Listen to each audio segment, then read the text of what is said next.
Buenos días. Vamos con el tercer vídeo del cambio climático y ahora nos vamos a fijar en la situación actual y la posible previsión. La situación actual me refiero no de hace 15 días, sino del último siglo, más o menos. Y vamos a ver por dónde van las cosas: CO2, temperatura, pluviosidad, etc. Empecemos por una cosa que creo que ya la tenemos clara, pero vamos a remarcarla, porque hoy en día la tesis oficial es que todo proviene del aumento de CO2. Y por lo tanto de aquí derivan todas las demás calamidades. Voy a presentar tres imágenes. La primera, que ya la vimos, es esta, en que se ve claramente que en los últimos 600 millones de años no hay una correlación entre temperatura y CO2. Hay épocas en que coinciden, los dos suben, o épocas en que uno sube y otro baja y otro sube. Por lo tanto, no hay una correlación. Por lo tanto, no podemos achacar un aumento de temperatura como consecuencia de un aumento de CO2.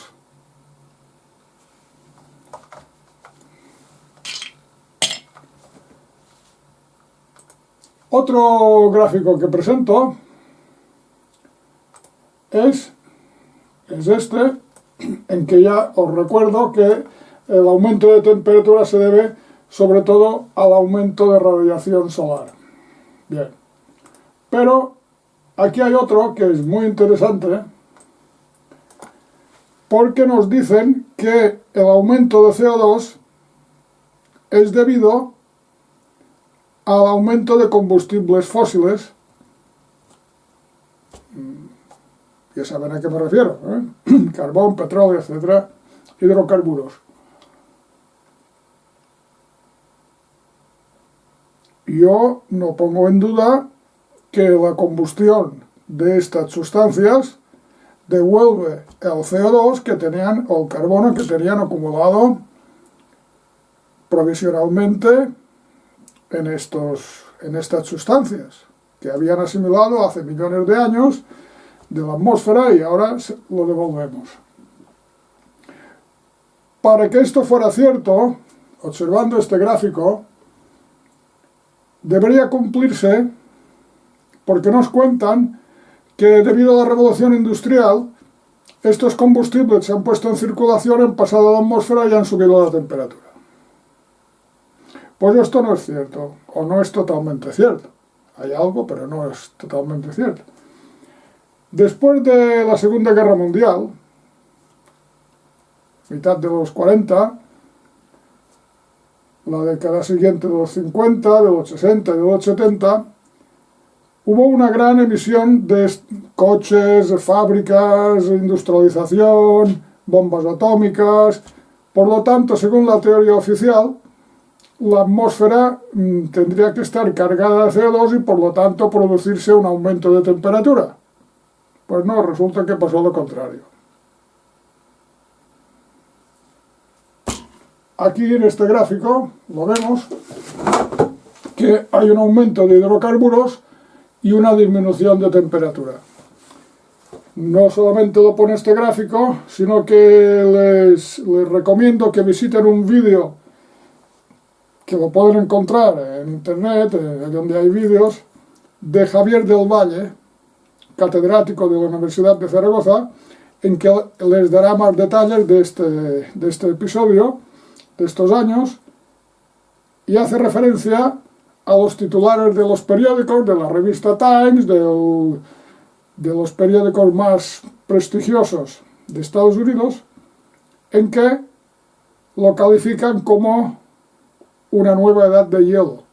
Nos estamos encaminando hacia una nueva edad de hielo, las temperaturas bajísimas.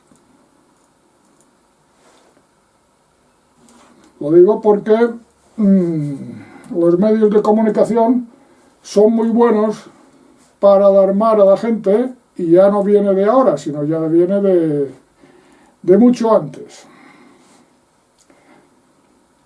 Entonces esto con las previsiones, como vemos ahora ya, en las previsiones pues naturalmente no se cumplieron, no estamos en una edad de hielo.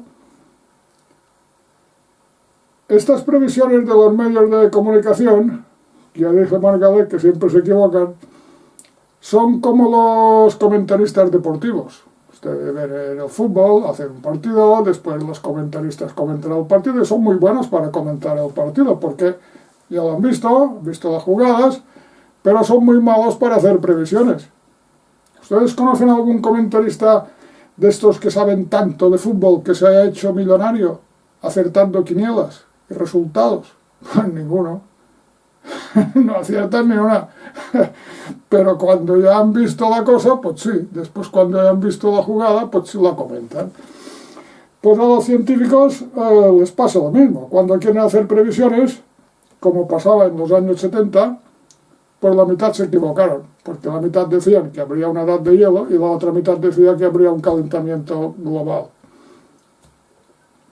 Pues ya ven, cuidado con las previsiones. Bien, de manera que esto ya hemos destruido el mito de que un aumento de CO2 provoca necesariamente un aumento de temperatura. Vamos ahora con la temperatura. Olvidemos el CO2. ¿Qué ha pasado con la temperatura del planeta estos últimos 100 años o siglos? Pues globalmente...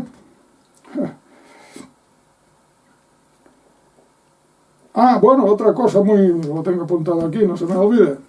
Mientras en el resto del mundo bajaba la temperatura, la época de los 40, 50, 60, 70, en España subió.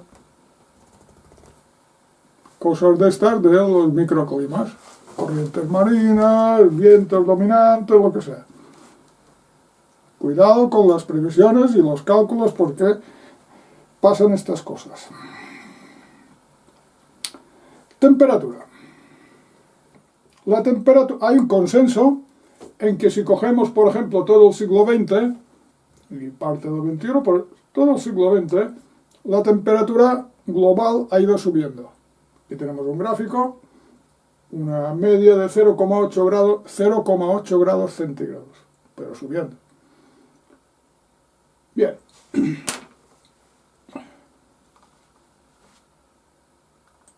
Pero hasta aquí no hay ningún problema. La temperatura ha ido subiendo.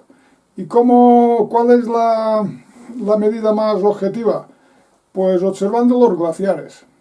Observando los glaciares, vemos que ha habido en conjunto, hablo en conjunto, porque hay glaciares que no han respetado esta norma, pero en conjunto han retrocedido. Por lo tanto, si un glaciar retrocede, quiere decir que la temperatura aumenta. Hasta aquí hay un consenso. Pero nos cuentan que la temperatura ha ido subiendo en todo el planeta. Y esto no es verdad. Esto no es verdad. Resulta que miren este gráfico que presenta Luis del Valle en su conferencia. Nos cuentan que en el Ártico hace más frío, ¿de acuerdo? En el Ártico ha ido bajando la temperatura. Perdón, rectifico. En el Ártico ha ido subiendo la temperatura. Y nos cuentan que el oso polar, por ejemplo, lo va a pasar muy mal y va a desaparecer. Pues no, pues el recuento del oso polar en los últimos años ha subido, a pesar de bajar la temperatura. Perdón, sí, a pesar de subir la temperatura. Pero, tengo un cruce de ideas, porque ahora voy a hablar no del Ártico, sino de la Antártida.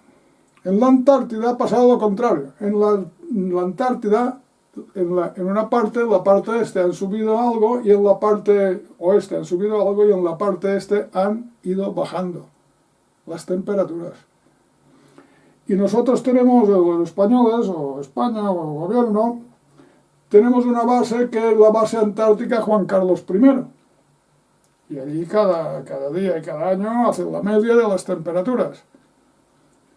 pues resulta la gráfica de la estación Juan Carlos I en la Antártida, la temperatura ha ido bajando desde el año 95 hasta el 2015.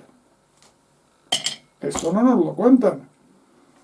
Además, en el Antártico se ha batido por varias veces, se batió el récord de frío mundial, hace poco, en 2014 y en 2015 creo, pero por 10 grados. Pasó de menos 88 grados centígrados a menos 98 grados centígrados. Es decir, cuidado con esto del aumento global porque en muchos sitios no se cumple. Continuamos. Sí, aquí hay otro gráfico interesante que conviene que nos entretengamos.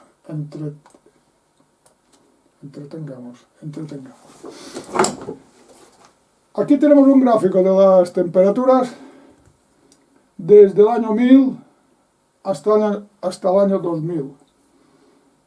Y resulta que tenemos el calentamiento actual, aquí, con una curva que sube, no hay ningún problema, todo esto está admitido, pero tenemos el óptimo medieval sobre el año 1100, 1200, que hay una temperatura igual a la actual, muy cálida. Pero después tenemos la pequeña edad de hielo entre los años 1400, 1500, 1600, el mínimo de Mulder en 1700. Tenemos unas variaciones muy fuertes en los últimos 1000 años. De manera que no es un aumento global, sino que ha habido unas variaciones muy fuertes.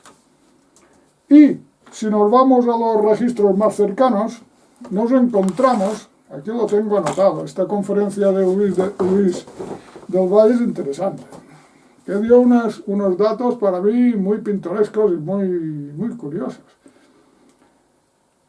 En 1570, y ya en el siglo XVII, el Ebro en Tortosa se heló varias veces. En el siglo XVII llegó a formar una capa de hielo de 3 metros en Tortosa, la desembocadura del Ebro, entre otros ejemplos. Es decir, periodos muy fríos y periodos muy cálidos. Es que esto se ha dado constantemente, no ha sido una progresión, no.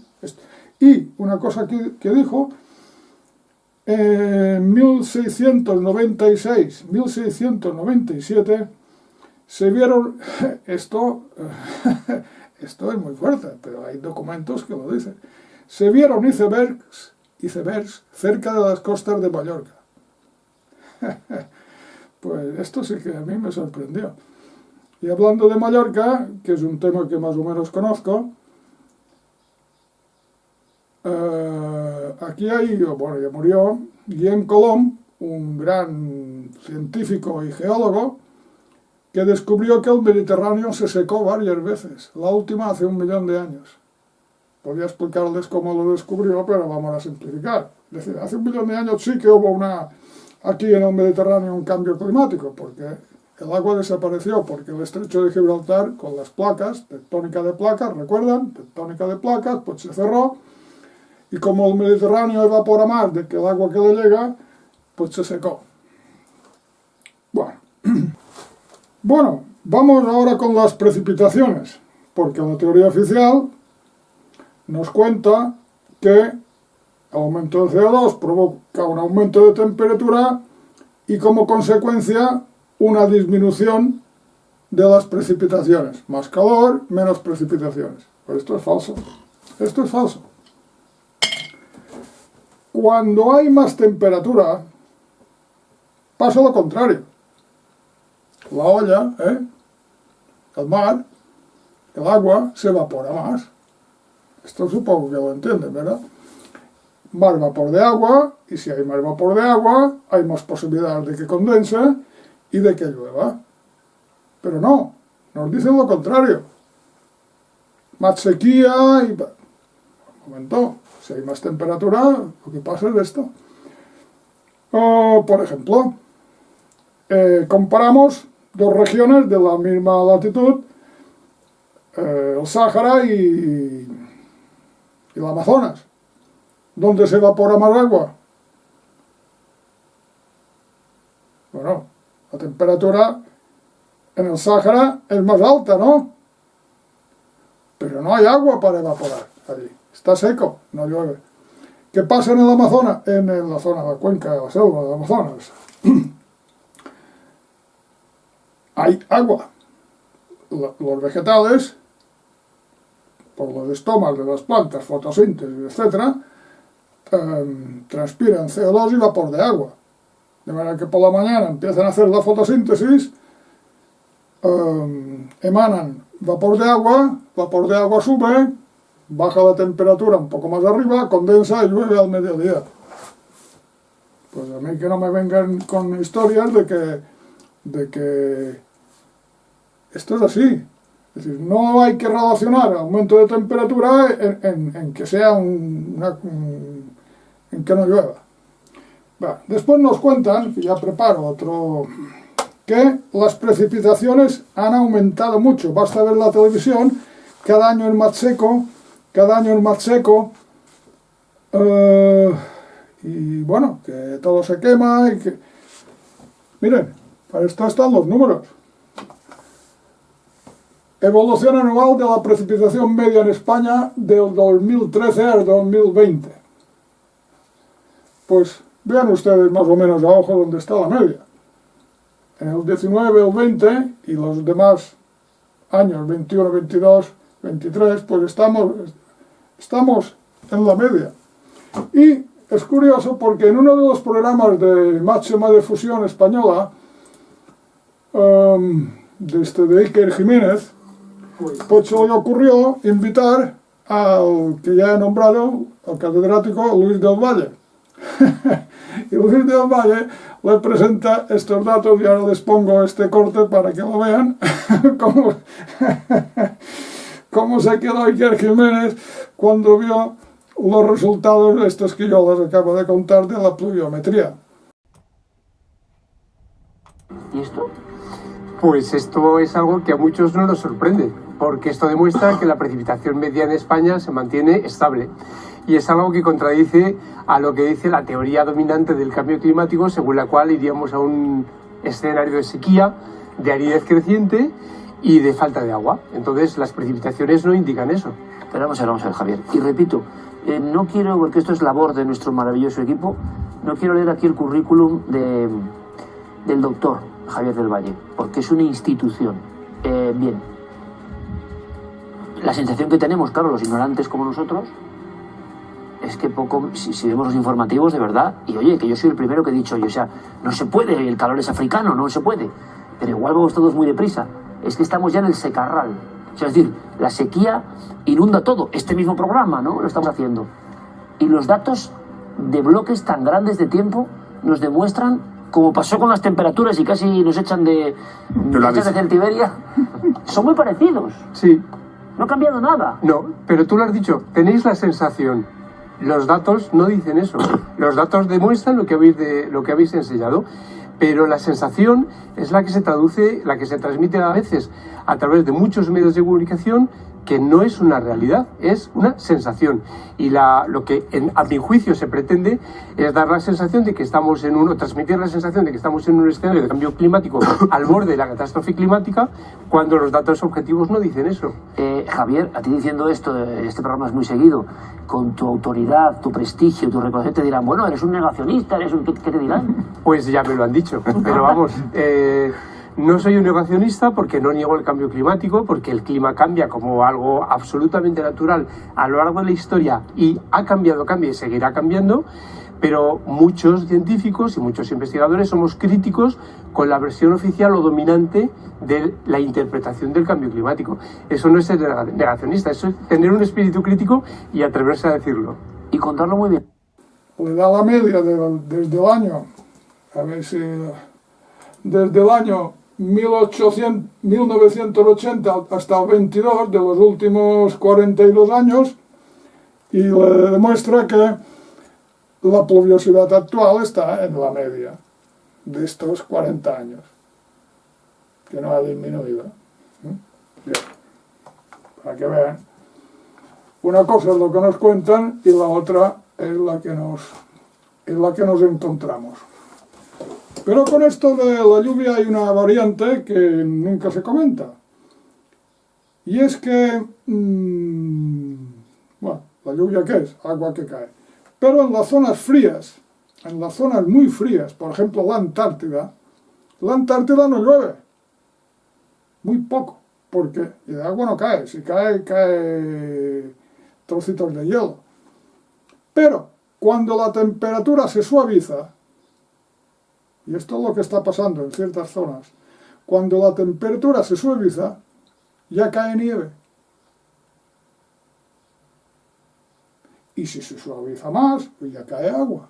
Pero tenemos este intervalo, que una temperatura muy fría es muy seco, el Antártida, y es muy seco, casi no llueve. Yo creo que llueve más en el Sáhara que en la Antártida. En cambio, en la Antártida hay más agua. Agua no, hielo. El agua está abajo, en ciertas zonas.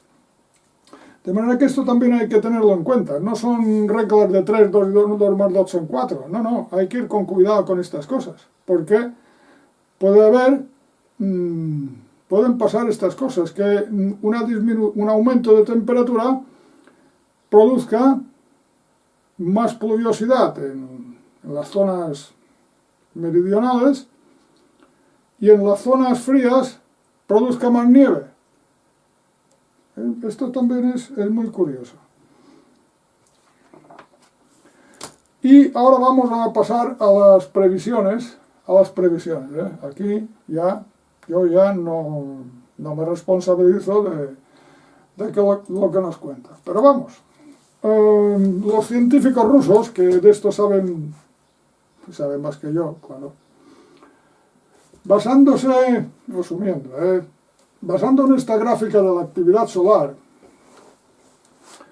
vemos que estamos aquí, 2020, 21, 22, 23, estamos aquí, y estos periodos estos ciclos solares de cada vez son de menos intensidad. Entonces ahora estamos terminando el periodo número 24 de los ciclos de las manchas solares. Ya he hablado de esto. Estamos iniciando el ciclo 25. El ciclo 25 suponen, por las pruebas que tenemos de ciclos anteriores, de que cada vez son de menos intensidad y de más o menos la misma amplitud en cuanto a tiempo de actuación. De 7, 10 años, 11 años, por ahí, o menos. Entonces se calcula que a partir del 2020 la temperatura en relación a la actividad, ya he dicho, de las manchas solares, irá subiendo hasta 2025 más o menos. 2025 empezará a bajar hasta el 2030. Por lo tanto, estos científicos y muchos otros calculan que nos encaminaremos hacia el 2030. En 2030 habrá una nueva época fría. Una época fría. Y aquí yo hago una consideración que no es científica, pero como sin querer, pues a veces pones las noticias y te llega información de que hay esta Agenda 2030, que parece que hay un gobierno mundial en relación a esta Agenda 2030, y nos están queriendo mentalizar que la cosa va muy mal, y todo, y que ustedes ya saben, y que vamos a tomar medidas por las buenas o por las malas. Entonces, si estas medidas se toman por las buenas o por las malas, tanto si se toman como si no se toman, como si las recetan y nos la tomamos o no nos la tomamos, en el año 2030 podrán decir, ¿veis? Ya hemos conseguido bajar la temperatura, las medidas han funcionado, sois unos buenos chicos y nosotros nos tenéis que aplaudir a las 8 de la tarde, no sé que aplaudíamos a las 8 de la tarde, a estos que ponían estas cositas a los que tenían problemas en 2020. Pues es muy curioso, ¿eh? Porque quizá estos señores de la Agenda 2030 ya tengan información de lo que ustedes conocen, que yo conozco y muchos científicos conocen, de esta nueva ciclo solar. Por lo tanto, es muy curioso y lo comento como una curiosidad. Es decir, que van a tener razón tanto si la tienen como si no la tienen. Es decir, que para el 2030 podrán decir, señores, todo esto que hemos hecho, estos sacrificios que hemos impuesto, pues ha sido muy bueno porque hemos eliminado este incremento de temperatura. Pues nada más. El próximo día continuamos con... de cada vez se pone el tema más interesante. El próximo vídeo será la actuación humana sobre el cambio climático. Pues hasta el próximo vídeo.